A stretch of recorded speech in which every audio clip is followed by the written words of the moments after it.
Hey everyone, before we begin, hit that subscribe button so you don't miss more stories that dig deep into betrayal, family secrets, and justice served. The streets of Budapest were slick with rain that evening, reflections of neon signs dancing on the cobblestones like broken promises. I had parked near the Danube, the fog rolling off the river in ghostly tendrils, when he appeared. Victor, my brother-in-law by marriage, my tormentor by choice. He was arrogant, loud, the kind of man who believed intimidation was power. 30 minutes earlier, at my sister's apartment, he had slapped me across the face, called himself Alpha, and laughed in a way that still made my skin crawl. The slap had left more than a sting. It had dug into something older, something long buried. A memory of my father, beaten down by a man like him decades ago. Someone who thrived on control, on fear. I had clenched my jaw, felt the heat rise in my chest, but I said nothing. Silence can be a weapon, one my father had wielded before he disappeared into bitterness and drink. Victor left the apartment that night with the arrogance of someone who thinks the law bends to him. He didn't know the plan had already begun. I had spent months preparing, quietly, meticulously, for the moment when he would prove himself reckless enough to falter. My sister, Elena, loved him once, or perhaps she loved the idea of him. Their marriage had been a slow descent into suffocating control. Victor mocked her ambitions, ridiculed her family, and treated my father's name as a joke. She tried to hide it from me, but I had seen the bruises he left on her spirit, the subtle marks that weren't on her skin, but in the way she avoided mirrors. I began the investigation in silence. Victor was careless, loud, arrogant, perfectly predictable. I traced his business dealings, his trips, his nocturnal routines, his network of men who paid him homage for fear, not loyalty. Weeks turned into months. I gathered documents, recorded conversations, and enlisted allies quietly, people who had suffered at his hands but lacked the courage to act. The city of Budapest became my ally. Its narrow alleys and shadowed bridges allowed me to move unnoticed. Fog and rain became my camouflage. The city's underbelly, often overlooked, provided the perfect vantage point. I didn't just wait, I learned. Every errand he ran, every bar he frequented, every boast about being untouchable was a thread I could pull. The night arrived without fanfare. I waited in a parked car on a side street near one of his favorite late-night bars. The rain fell steadily, hammering against the windshield. Sirens wailed in the distance, distant but growing nearer.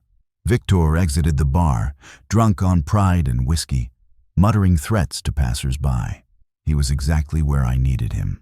I called in the first piece of my plan, an anonymous tip to the police about a disturbance, an armed man wandering the streets near the bar.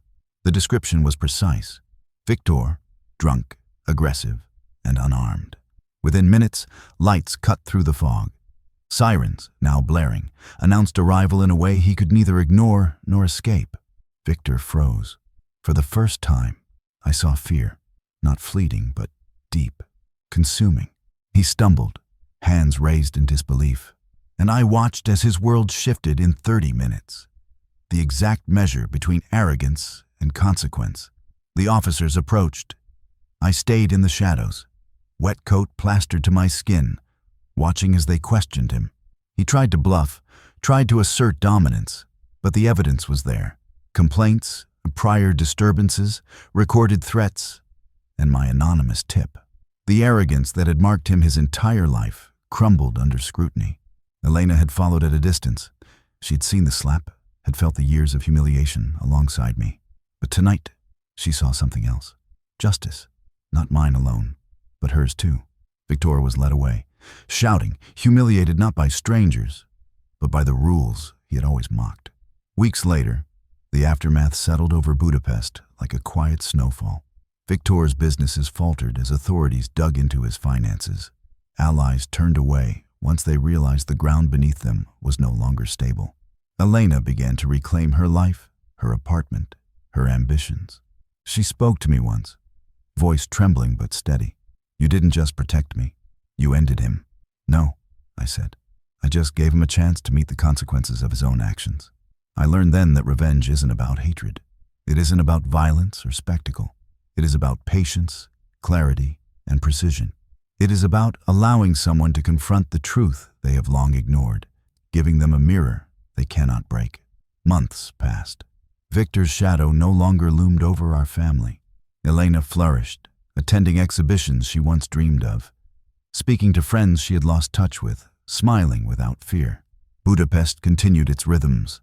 Boats on the Danube, trams rattling over rails, cafes warming the winter air with coffee and laughter. I walked the streets alone one evening, fog curling around the lampposts. The memory of the slap, the taste of indignation, and the ache of family history had finally begun to fade. In its place was something steadier, balance restored, lives reclaimed, and the silent understanding that power misused will eventually meet its reckoning.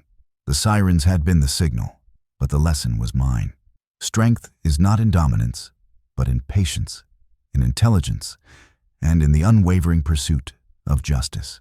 Victor had called himself Alpha. For 30 minutes, he believed it. Then the city, the law, and truth proved otherwise. And in that revelation, we were free. Winter in Budapest closed around me like a cold, honest blanket. The streets shimmered wet and silver. I knew I would never forget the slap, the laughter, or the sirens.